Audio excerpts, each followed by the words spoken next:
Welcome back to the Short-Term Rental Riches podcast. I'm happy you're all here again.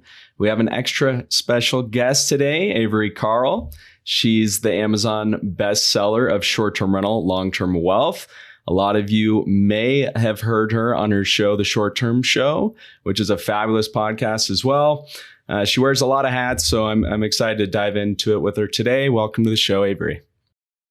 Hey, thanks so much for having me. Yeah. I'm excited to have you on today. I know you got a just vast knowledge and experience in the short-term rental world. You want to give us a quick background? Ooh, yes. Okay. So I did not, as a kid, did not grow up saying I want to be a real estate investor or real estate agent when I grew up. It kind of backed into it, I think, as most people end up doing. Was working in the music business in Nashville for very little money. It's very glamorous, but they don't pay anything because there's always an intern willing to do it for free. My husband and I guess I need to start a little further back. My husband and I, when we moved from New York City to Nashville, our real estate agent was really trying to get us to buy a house in this really hip, appreciating part of Nashville called East Nashville. And we said, no, thank you. We are moving from Brooklyn to Tennessee. We're tired of neighbors. We want to go out in the country. So we did. But we had a little bit of money left, and she'd made such a huge deal about all this appreciation that we were like, I don't know, maybe we should buy one of those and we should rent it out, and the renters will pay the mortgage for us and we won't really have to pay anything. And then by the time our future kids need to go to college, we can just sell it and it will have appreciated enough that we can pay for their college with that instead of out of our own pockets. And I thought I was this genius, personal finance genius, totally stupid. But we did buy one. We bought a long-term rental. And luckily, we got really lucky that it was a really good deal. And it cash flowed about $1,000 over the mortgage every month, which when you did the math on what I was making a month, that was about what I was making after my paycheck deduction. So we went, wait a minute, we just doubled my income with this one house. We need to buy more of these. We need to make a business out of this. So then we started educating ourselves on real estate investing after we'd already made the huge purchase, started listening to podcasts, reading all the books, and we had just enough money for one more property for a down payment. And we said, well, what can we buy that's going to make us the most amount of money the fastest so that we can go buy more? And we landed on short-term rentals. And we knew we did not want to do it in Nashville because the regulations already, even at that time in 2015, were too crazy. And we couldn't afford to buy something and then be told we couldn't use it for that. Right. So we'd just been on vacation to the Smoky Mountains, which is about 3.5 hours east of Nashville. And we'd stayed in a cabin. Everybody else that was there was staying in cabins. So we said, somebody owns these cabins. Why can't it be us? And we'll figure out this self-management thing remotely, because at the time, the standard for that market was 40% of your gross. And we were like, we can't afford that. We need that 40%. We've got more real estate to buy. And so we kind of figured out, this was before there was no podcasts. There was Get Paid for Your Path. That was it. There was no gurus. There were no courses. There were no Facebook groups. So we just kind of had to figure it out as we went. That very first one went really well. Yeah. Back in the day, had to go uphill in the snow both ways. First one went well, scaled that to 5 over about 1.5 years. 5.5 years later, we've got 250 doors, no partners. 8 of them are short terms. The rest are single family, multifamily, long term. I'm a big believer in a diverse portfolio. Me too. Yeah. Started the short term shop on our second purchase because we realized there weren't really any agents in the space who could answer our questions about this specific type of investing. So our first market was in the Smokies, and now we've got 70 agents across 20 markets in the country.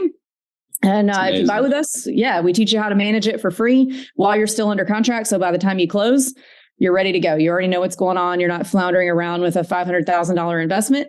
You're ready to turn the key and rock. So awesome. Yeah. Awesome story. Awesome to see you practicing preaching what you practice.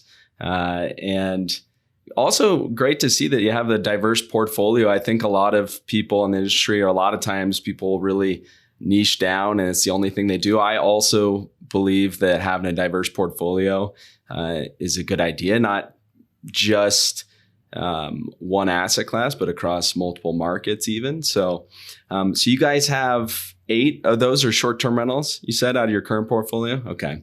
Are they all, do you mind telling us a little bit more about those? Are they all the same type, like vacation rentals? Are they in the same areas or?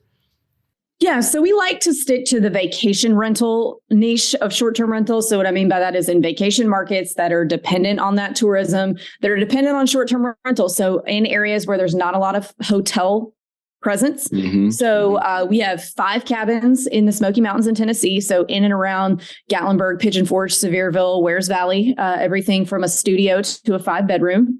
We've got 3 across the panhandle of Florida. 2 single families. One of them is a 4-bedroom with a pool in Destin, Florida.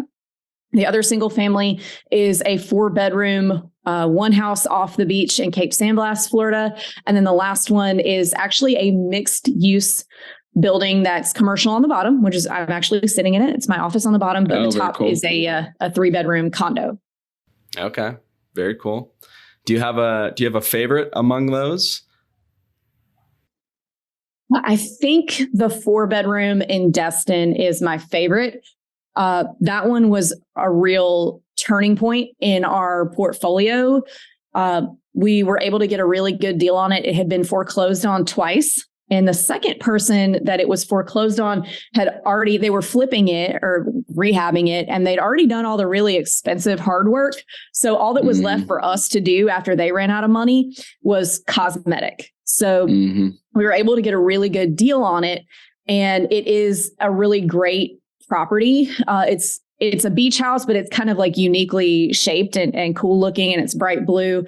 And that one really, like the income versus the purchase price versus what that property did for us income wise in terms of being able to expand our portfolio makes it my favorite. Yeah. Yeah. Awesome. It's nice to find those properties too, where a lot of the hard work's already done. I mean, you get into some of these monster renovations and that's when you start losing hair and it turns colors. And I've been there as well. Well, let's see. A lot of ways we can go with this conversation. I guess it'd be interesting to dive into it since you guys have so many agents and you help so many owners buy properties, and we are in sort of different economic times. But I think the bright side of it is that we are in a buyer's market, which we haven't been in forever, right? So do you mind just filling us in on kind of how you see things out there at the moment? Yeah. So I'll tell you, like I tell our clients, the interest rates are high right now. There's no disputing that, but they're just a line item on your spreadsheet like any other expense. And the good thing about the interest rates being so high is they've scared off all the amateurs. So 2 years ago, when we had new clients come in to our office, I would say, hey guys, you're going to have to go in here and offer like 50,000, 100,000 over asking immediately on every single property. You don't have time to analyze. You analyze after you get the contract. You don't have time to do anything because there were 1,000 people offering on every property and things were going in like 30 seconds. So now, and that's, when the interest rates were 2% and 3% and everybody could buy one. So now that the interest rates are higher, you have the space and time to really think through the property, analyze it, find opportunities to increase its income before you make the offer, figure out exactly what number works best for you. You can ask for closing costs to be paid. You can negotiate purchase prices. You can do all of those things to get better deals because all the amateurs are out of here. They're, all the people that just were buying these things, weren't looking at them as the business that they are, just looking at them as like a cool way to impress their friends. And let me just slap this up on Airbnb and get rich when I'm not using it. Right. It's not real life. So all those guys are gone, and the real investors who are really willing to do the work are all that's left. So you have a lot of opportunity to get really great deals as an investor. Yeah.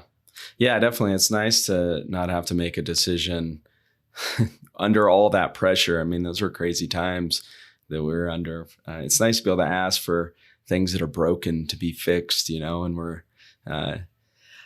so with all that said, I mean, what are your opinions on sort of the supply side of things? So I sort of think that, we are in a buyer's market. It's a great time but there's maybe not as many people buying. So for those of us that already have short-term rentals, I think if we hold strong and we learn to understand like the new economy that we're in, that we're going to still do really well because there's still a lot of demand for short-term rentals. Do you have some thoughts on that? Yeah. So I think that on the owner side of things, that now the difference is really in optimizing your management, having great amenities, and your decor. So, 5-6 years ago, you could buy an old grandma cabin and slap it up because there weren't really a lot of sophisticated operators in the market just yet. And so now there's a lot of people who have really done their homework, who are really good at managing their properties. So the bar has been raised a little bit. And I think the people who have not raised their property with that bar are the ones that are seeing the real declines. So I don't think that there's going to be any sort of short-term rental crash in certain markets. There may be in some markets because real estate is really market specific. It's not nationwide. So in areas that are the areas that I try to stick to as an investor and with the short-term shop are typically true vacation markets that are dependent on people staying in short-term rentals. Not a lot of hotel presence. It's been the normal thing for people to come to these areas and stay in short-term rentals for decades and decades. So it's not that, in some areas, yes, but it's not that there's all these brand new short-term rentals that were not short-term rentals before flooding the market necessarily. Right. A lot of the growth that we're seeing in supply, it's coming from data sources like AirDNA, which is a great source, but it can only measure what's on Airbnb and Vrbo. In a lot of these markets, there were thousands and thousands of short-term rentals that were just on these big, archaic, old school property management companies that have been around since the 60s, that this is how they've run their business. That's how they're still running their business. And they're not on Airbnb and Vrbo. So as those properties have been sold to newer, more sophisticated investors that are converting them from that management, those types of management companies onto Airbnb and Vrbo, you're seeing, I think the growth numbers are a little inflated because of that. Because they were short-term rentals already. They were a part of the inventory. They just weren't measurable. They couldn't be tracked because they weren't on those platforms. And now they can. So anyway, to make a long story long. Yeah. Great. No. That's a great point. I like the stability in these vacation rental markets. Like you said, they're vacation rental markets and they've been that way for a long time. And that's how the local economies thrive, right? So the risk of having regulations change and preventing people is a lot lower than it is in like an urban city, for example, sometimes. So one of the challenging things in some of these vacation rental markets I've seen, though, at least for individual homeowners, are their property management options, because a lot of times there is like that one property manager that just dominated the market and they charge 20, 30, 40%, and they can do a really good job. But now that we have so much access to all these OTAs, there are other options available. And I know, or as you said, you guys are self-managing. I think this is something you guys teach about too. So do you mind shedding some light on the self-management side of things compared to a traditional property manager? Yeah, absolutely. So we started self-managing because we needed that money. We needed to cut costs wherever we could so that we could keep it and buy more properties. So I think that depending on where a person is in their investment career and their life will determine whether or not a property manager or self-management is right for them. Most of the people that come to us just by design are people that want to self-manage. So I call it growth phase versus cruise phase, or growth mode versus cruise mode. If you're in growth mode where you're really trying to squeeze every last dollar out of all your properties, whether it's short-term, long-term, whatever, so you can scale, you can grow, that's probably the time for self-management. In terms of if you're already like, okay, you know what, I've got enough properties, I'm kind of tired of messing with this stuff, I'm in cruise mode, then that's probably a good time for a property manager. Now, in vacation markets, when I first started, all the property managers were like, Airbnb, what? That's kid stuff. Mm-hmm. And no Airbnb. Every now and then they'd be on Vrbo. And they were only relying on direct bookings to their website. And a lot of times these guys were not like using SEO or anything like that to get, they're just hoping that you find UncleRicky'sCabins.com because your grandmother came here. And so now through the whole kind of emergence of self-management has also come a newer type of property manager who understands why an owner might not want to go use one of those big property management companies, and they understand what it's like to be a self-manager and the proper tools to use to optimize the listings. And they're kind of like they're now becoming property managers, but they have a much better hold on what's going on in technology now and what gets bookings and how to optimize than a lot of those big old dinosaur guys. So I think the whole, the emergence of self-management has kind of created a newer type of property manager that is better and more optimized and able to fill those gaps that the older school property management companies either couldn't or don't care to. Yeah, no, great point. I mean, I think of myself as a techie guy. I used to work for a software company, and I can't even keep up with all the software options, And so some of these older establishments, unless they have a big team devoted to that, it's hard to decide what tools to use now. I know there's a whole bunch of programs out there. I'm just curious, do you have like a favorite? Maybe not necessarily the most important software tool you use, but just like a favorite? We use Hospitable and Price Labs and TouchStay. Okay. So, okay. Cool. Do three different things, but those are our key components there. Right.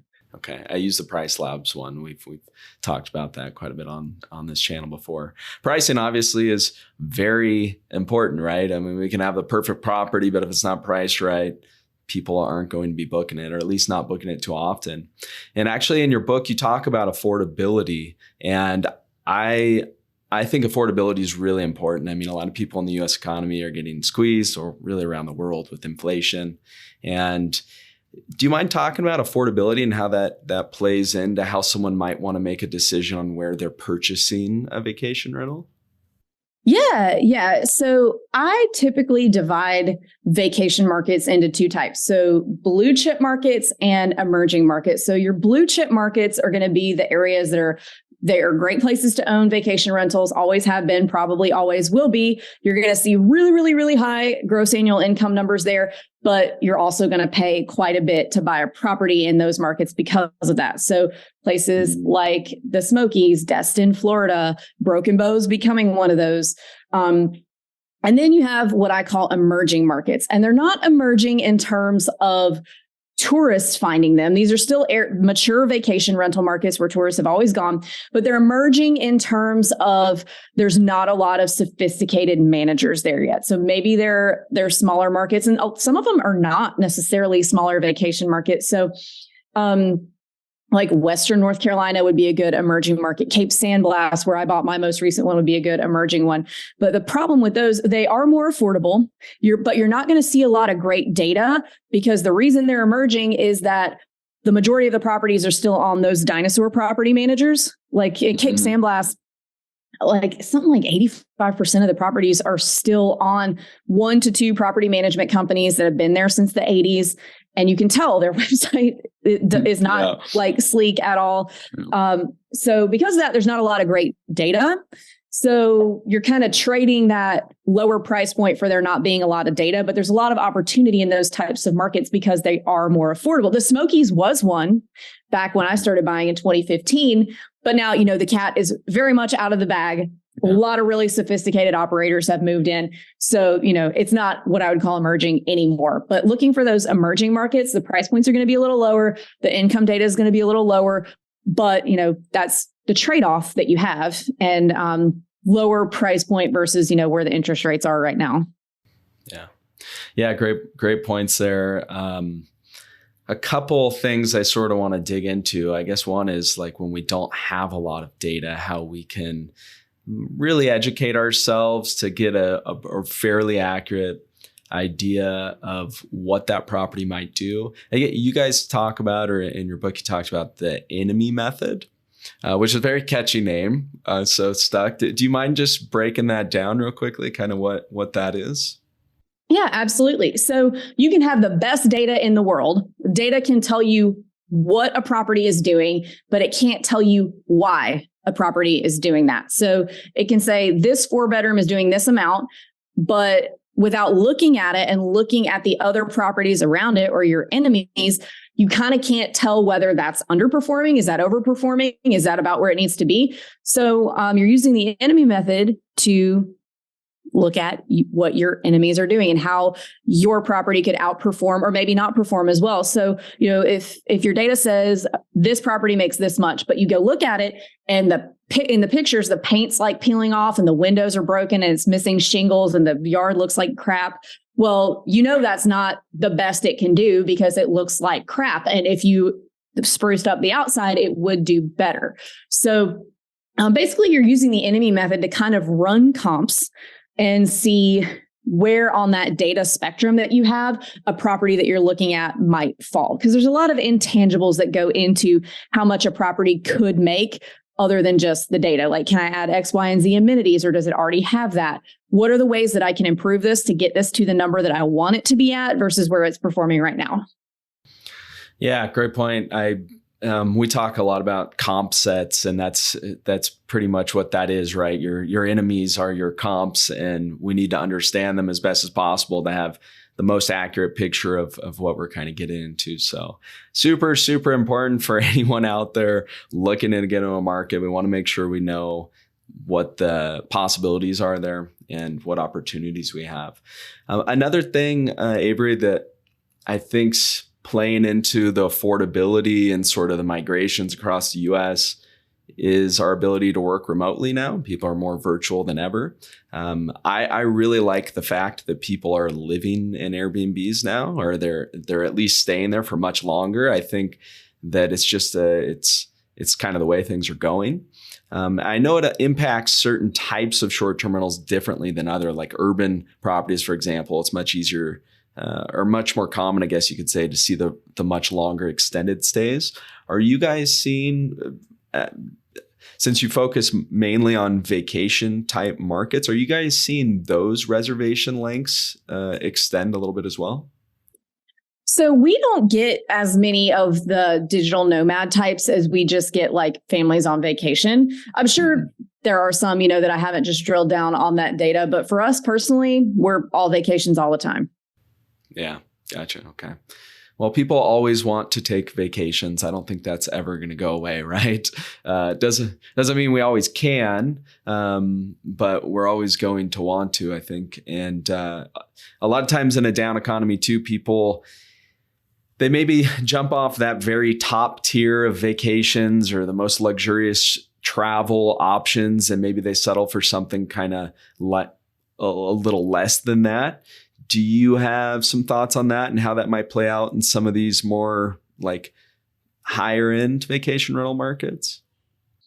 Yeah. So in the blue chip markets that we focus on, they're still cheaper. So we'll take like the Smokies, for example, or like Panama City Beach. So the Smokies is always going to be cheaper than going to Aspen or Vail or Breckenridge or any of that stuff, because most of the tourists are driving in. Same thing with Panama City Beach. It's a lot. It might not necessarily be cheaper than Mexico prices, but it's less of a hassle if you live in the Southeast to just drive 4 or 5 hours, go to the beach at Panama City Beach, then fly to Mexico. So in a potential downturn where people, maybe wages have decreased or maybe they're a little tighter on money, they may not be taking those Aspen trips, but they will still be able to drive to like the Smokies or Shenandoah or somewhere like that, where it's not as big of an expense on travel, but it's still a mountain vacation. So we try to focus on that and on regional drivable, because it's still always going to be more affordable than those big, huge, like Hawaii destination vacations where the whole family has got to get flights. You got to get there. It's a huge deal. Or you can just, drive to the Florida Panhandle and call it a day. Yeah, no, excellent point. Gosh, you cut out just the airfare. And then if you think of this in terms of like a family going there and there's 5 people in the family and you chop out 5 flights and they settle for a drive to destination like you're talking about, that's a huge savings. I can't believe how expensive flights are sometimes these days. It's crazy. Well, really good points there. I think one of the most important pieces of being successful with a real estate investment, finding the right property. And of course, you guys have been helping lots and lots of people do that. So do you mind telling us a little bit about the short-term shop and what you guys do and how you can help some people in our audience? Yeah, absolutely. So we are a team of real estate agents across 20 markets where all we do are short-term rentals. So we don't even take clients who want to buy a primary home or sell a primary home or a long-term rental. We only do short-term rentals. Most of our agents are short-term rental owners. If they're not, they're on their way to being that. But we are all just live, eat, sleep, and breathe short-term rentals. So basically what we do when buyers come to us, we have a little consultation call. We talk about what markets might be best and let them, figure out some questions because, sometimes your price point, like what you want to spend is a lot of times going to determine which market. So if you want a single family on the beach, Destin, Florida is probably not the place for you unless you want to spend $5 million. At which point the investment may not make sense, but maybe we scoot over to Carolina Beach, North Carolina, and now that single family on the beach makes sense. So we'll have a consultation call, kind of figure those things out. Then we'll get you with one of our specialized agents in the markets you want to buy in. We'll help you choose the right market. We teach you how to analyze. We don't analyze for you because there's just too many variables. And we could never, no one can really account for the X factor of anyone else. So we help you through that. And then we teach you how to manage your property. So most of the clients that come to us want to self-manage.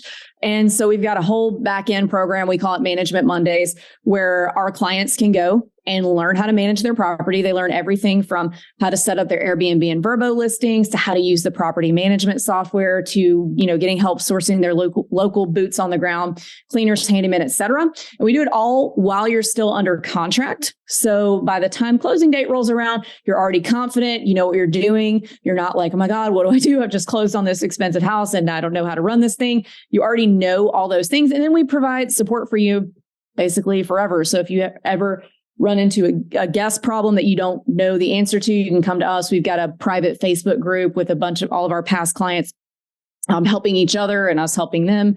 So, it's a community and we're here to make sure everyone else is successful as well. So that's what we do. That's awesome.